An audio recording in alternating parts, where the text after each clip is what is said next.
Assalamualaikum warahmatullahi wabarakatuh. Tetap semangat semuanya, teman-teman. Di sini kita akan membahas terkait dengan konsep dasar pemasaran di mata kuliah manajemen pemasaran di pertemuan kedua. Yang mana sebelumnya kita bertemu melalui via Zoom, dan untuk pertemuan yang kedua kita coba menggunakan Google Classroom yang akan saya share materi beserta audio penjelasan terkait materi pada hari ini.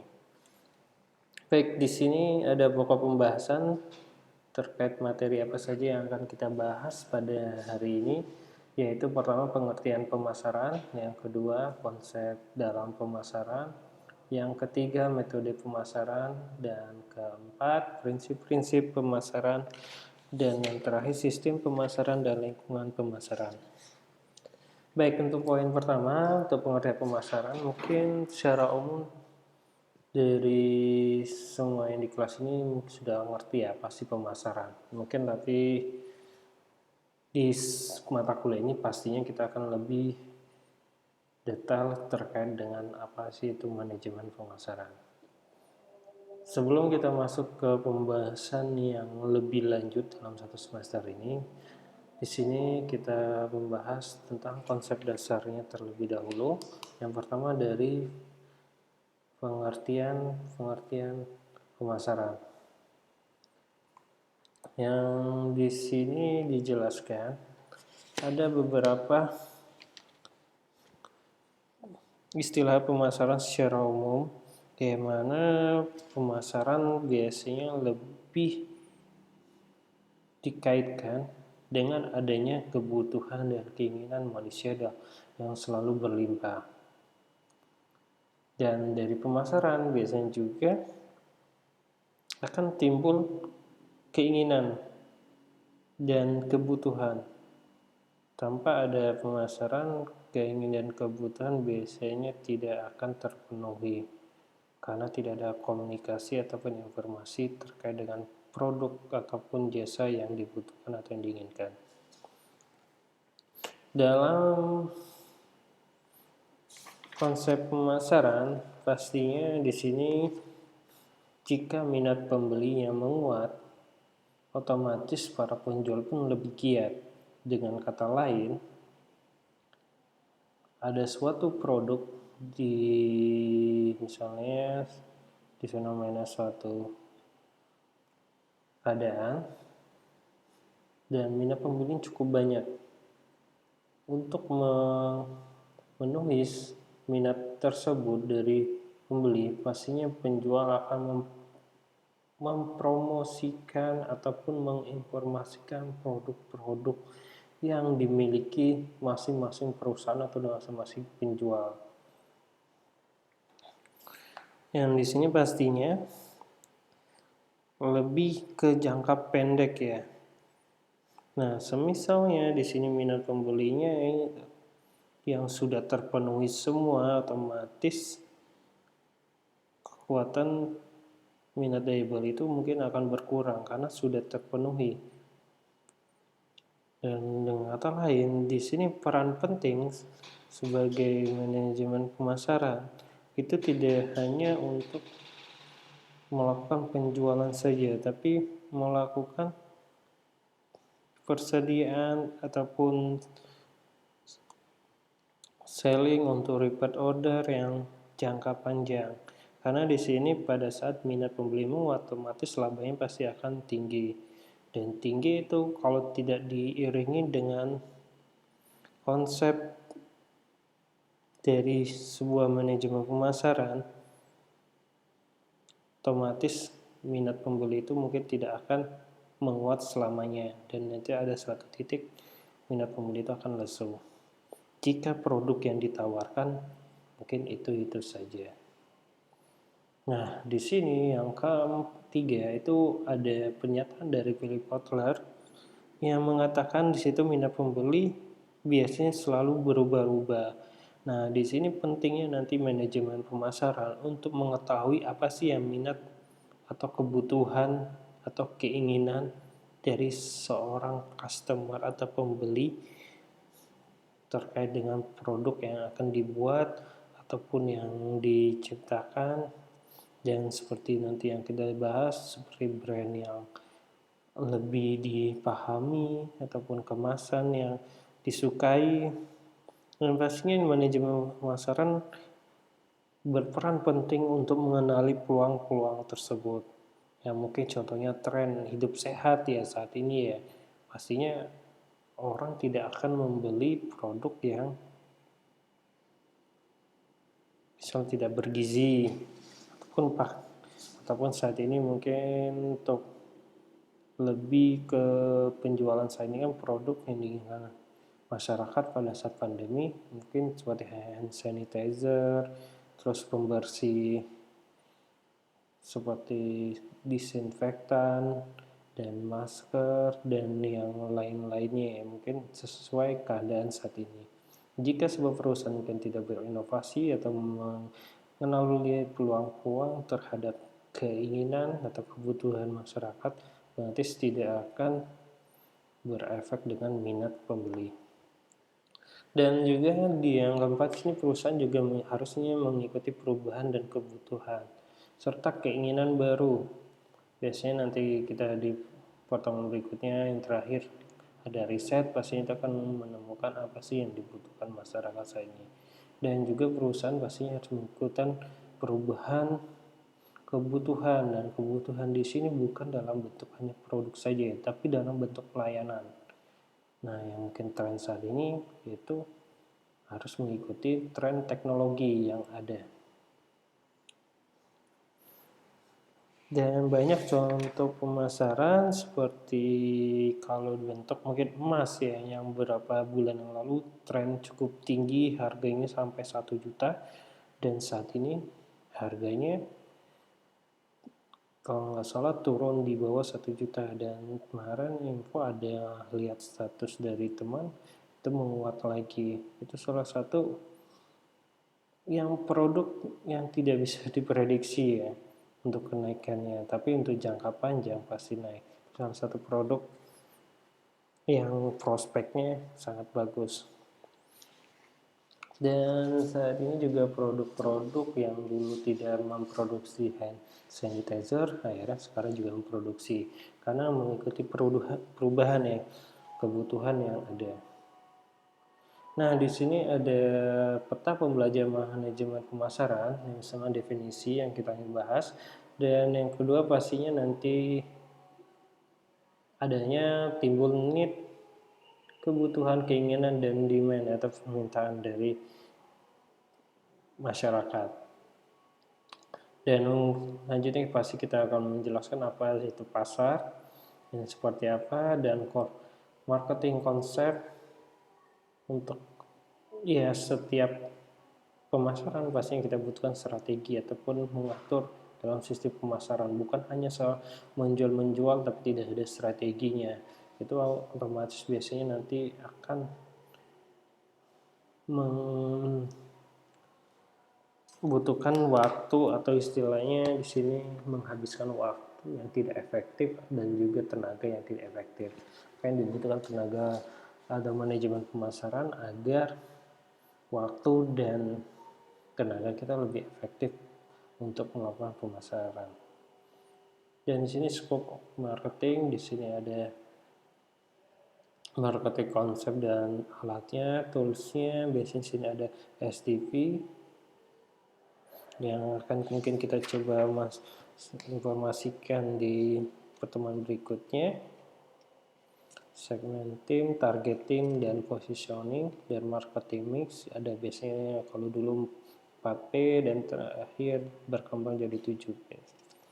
Dan selanjutnya yang 7 orientasi itu market, jadi seperti dari sisi produksinya seperti apa dan membuat produknya seperti apa. Dan kalau produksi pasti lebih menjual, kalau produk lebih ke pemasaran ya. Dan nanti kita akan berakhir di membus dengan bagaimana kita masuk pasar atau menjual ke pasar, seperti barangnya, pelayanannya, tempat, informasi, dan riset, dan tempat gedungnya layaknya ide, event, dan organisasi serta orangnya seperti apa. Itu dari peta pembelajaran manajemen pemasaran. Dan selanjutnya karakteristik dari masalah strategi.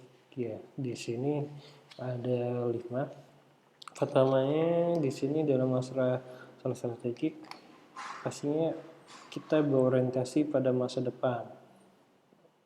Mungkin boleh kita untuk melakukan manajemen pemasaran dalam jangka pendek, tapi kita berorientasinya masa depan untuk perusahaan tersebut tetap bisa eksis dengan produk-produk barunya. Tapi tidak menutup kemungkinan banyak perusahaan-perusahaan dengan produk lamanya tetap eksis. Dan kita akan bahas cari contoh perusahaan apa di mungkin pertemuan berikutnya. Selanjutnya memerlukan ya, di sini ada persoalan ketik memerlukan perhatian dari manajemen puncak ataupun dari atasan. Yang pastinya dari atasan sebuah manajer, misalnya manajer atau direktur perusahaan sudah harus berkoordinasi pada manajer perusahaan, koordinasi lagi dengan bagian lain dan yang lebih di bawahnya, sebetulnya lagi paling bawah biasanya ada sales atau marketing lapangan. Itu pasti harus memberikan perhatian kepada bawahannya ataupun marketing lapangan lebih tahu situasi lapangan seperti apa. Jadi bisa memberikan masukan kepada atasannya. Selanjutnya mempengaruhi kemakmuran, ada salah ketik lagi, mempengaruhi kemakmuran jangka panjang oleh perusahaan. Jadi masalah-masalah strategik akan bisa diatasin atau berefek dengan kemakmuran jangka panjang jika itu terselesaikan. Dan selanjutnya hubungan antara unit bisnis yang sangat kompleks. Unit bisnis di sini bisa unit produksi dan unit pemasaran. Dan yang selanjutnya alokasi jumlah besar sumber daya perusahaan. Yang pastinya di sini dari sisi marketing biasanya bisa disebut sebagai jantungnya perusahaan ya. Kalau dalam perusahaan produksi barang ya itu pasti, karena tanpa ada marketing produk itu tidak akan bisa dikenal. Kita sudah melakukan produksi tapi kita diamkan saja produknya, otomatis ya tidak akan ada yang membeli. Jadi pentingnya adanya pemasaran atau manajemen pemasaran untuk mengatur bagaimana produk ini bisa sampai ke pembeli. Jadi bukan hanya sampai menjual aja, menjual sudah kita nggak mengerti produk itu udah sampai atau belum, tapi kita juga harus mengetahui produk ini sudah diterima atau belum. Jika sudah diterima, kita sampaikan ataupun bisa promosi lagi jika ada produk yang baru.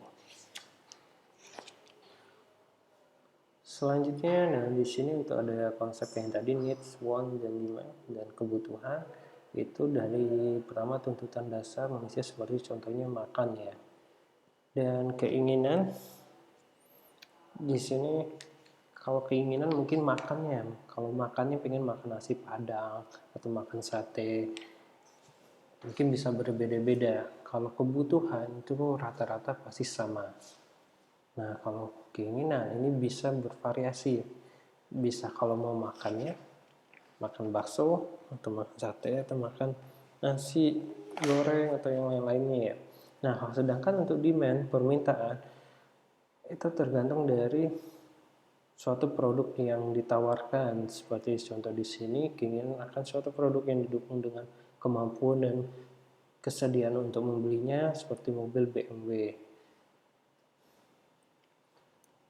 Nah, untuk pengertian pemasaran dalam dunia persaingan yang sangat ini, pemasaran merupakan ujung tombak perusahaan yang dituntut untuk bertahan dan berkembang.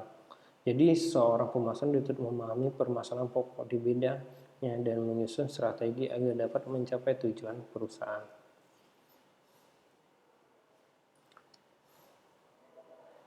Selanjutnya, sini ada beberapa pengertian menurut para ahli terkait dengan pemasaran. Nah, di sini pertama ada basis swasta BH. Pemasaran adalah sistem keseluruhan dari kegiatan usaha yang ditunjukkan untuk merencanakan, menentukan harga, mempromosikan, dan mendistribusikan barang agar sampai kepada pembeli, seperti jasa pelayanannya juga, ide kepada pasar sasaran agar tercapainya tujuan perusahaan. Selanjutnya ada dari Philip Kotler. Di sini marketing is a social and managerial process by which individual and group understand what they need and what from creating, offering, and exchanging product of value of with other. Di situ ada beberapa pengertian dari beberapa para ahli yang mana di situ menjelaskan dari Philip Kotler proses sosial dan manajerial dengan mana seorang atau kelompok memperoleh apa yang mereka butuhkan dan inginkan melalui penciptaan dan pertukaran produk dan nilai. Sedangkan yang terakhir ada William J. Stenson. Di sini menyatakan marketing is a total system business designed to plan, price, promote, and distribute one displaying product to target market to achieve organizational objective. Jadi di sini ada pemasaran menyatakan suatu sistem ya, yang mana ada perencanaan, harga, promosi, mendistribusikan barang-barang sehingga dapat memuaskan keinginan dan mencapai pasaran, sasaran, serta tujuan perusahaan.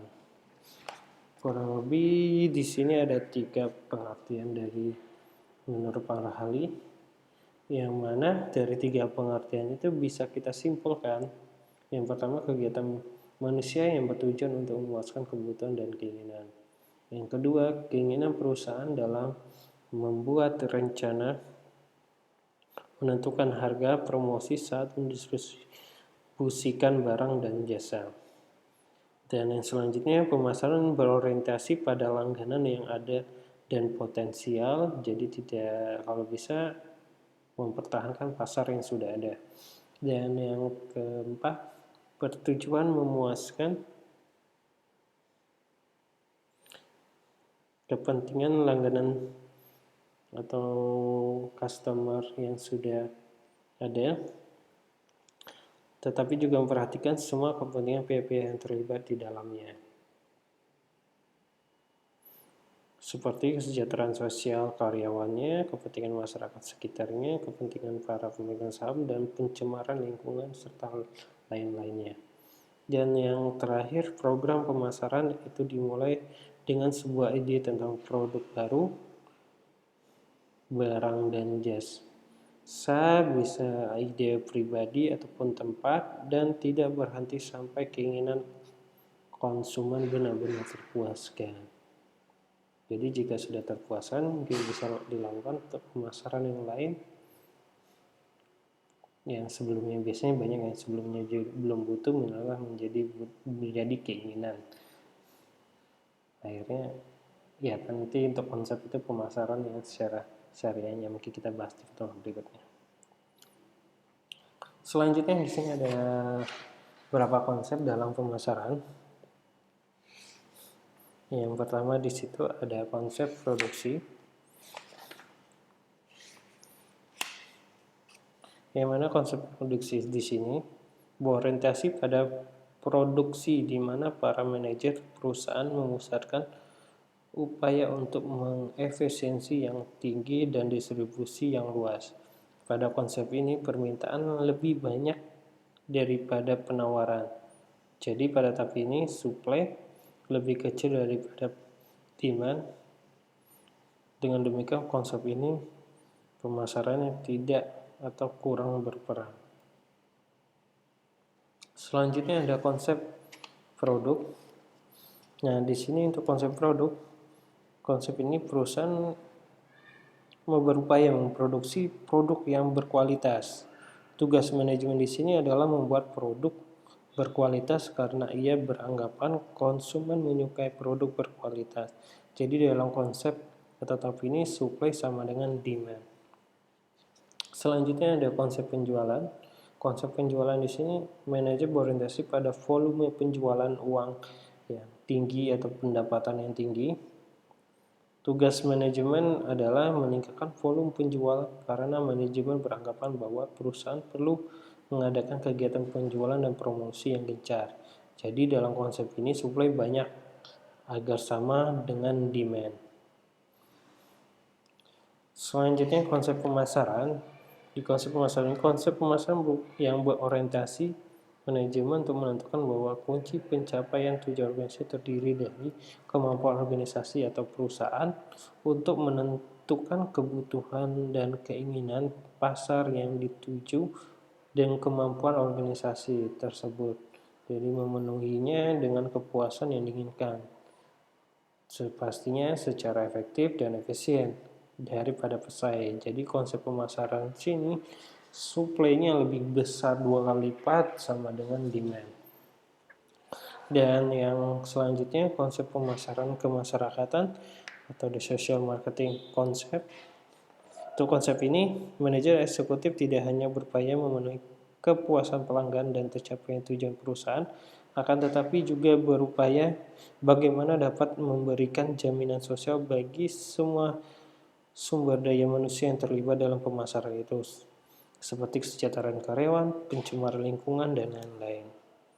Dan yang selanjutnya ada konsep pemasaran global. Ini pemasaran yang lebih eksekutif lagi, berupaya memahami semua faktor-faktor lingkungan yang memenuhi pemasaran melalui manajemen strategik yang mantap. Dan tujuan akhirnya untuk memenuhi keinginan semua pihak yang terlibat dalam perusahaan secara global. Dan itu konsep dalam pemasaran. Dan selanjutnya ada metode dalam pemasaran. Dalam metode di sini yang digunakan dalam memecah masalah, yaitu metode ilmiah dengan ciri-ciri antara lain. Jadi merumuskan masalah terlebih dahulu dan mengumpulkan data yang berkaitan serta mengelompokkan data yang sudah didapatkan dan diseleksi, diringkas atau lebih dipersingkat sehingga menjadikan informasi yang berarti atau valid. Dan setelah mendapatkan informasi yang valid, menghubungkan informasi tersebut dengan masalah. Dan yang tahap terakhir, menyusun alternatif apa saja yang bisa dilakukan dalam pemecahan masalah tersebut, serta mengambil alternatif yang terbaik, serta juga yang pastinya membuat plan B dan plan C. Jika yang alternatif pertama tidak berhasil, bisa menggunakan alternatif yang berikutnya. Dan selanjutnya terkait dengan prinsip-prinsip pemasaran. Di sini ada prinsip pemasaran yang itu merupakan dalil dari yang dapat dibuktikan kebenarannya. Prinsip ini bisa berdasarkan atas pengalaman dari manajemen pemasaran ataupun seorang dalam bidang pemasaran dengan memiliki prinsip pemasaran berdasarkan pengalaman yang diharapkan, yang pastinya untuk memecahkan masalah pemasaran dengan sangat baik. Dengan adanya pengalaman ataupun sudah pernah menghadapi masalah, terjadi masalah yang serupa, pastinya tidak terlalu memberatkan seorang manajer pemasaran dalam menghadapi masalah atau sebuah perusahaan menghadapi masalah tersebut.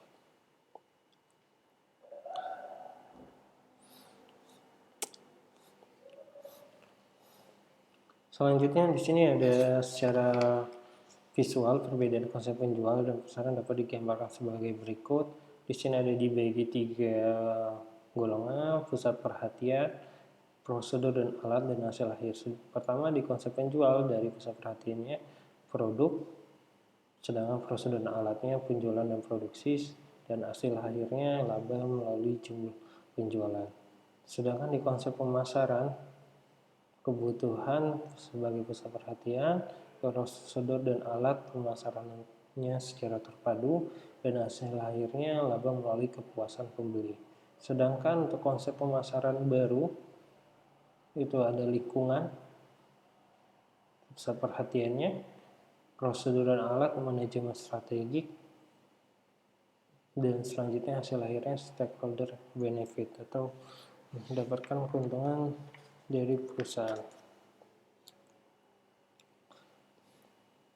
Nah, di sini ada sistem pemasaran lingkungan pemasaran.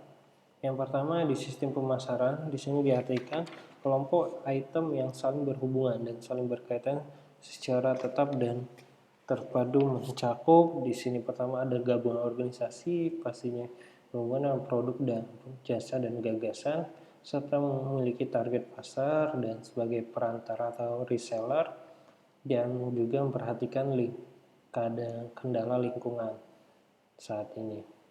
Dan dari 5 konsep ini ataupun item ini haruslah berhubungan agar sistem pemasaran yang bisa berjalan dengan baik. Sedangkan untuk lingkungan pemasaran, di sini adalah diartikan kekuatan yang membentuk lingkungan sistem pemasaran baik, kekuatan intern yang bisa dikendalikan oleh perusahaan maupun kekuatan ekstern yang atau luar yang tidak dapat dikendalikan oleh perusahaan. Dan kekuatan intern di sini ada beberapa yang bisa dikendalikan atau yang dapat dikendalikan, yaitu pertama fasilitas produksi, kemampuan keuangan, sumber daya manusia, lokasi perusahaan, kemampuan riset dan pengembangan, serta manajemen perusahaan. Dan selanjutnya di kekuatan eksternal atau luar itu ada dibagi menjadi dua. Pertama lingkungan makro eksternal.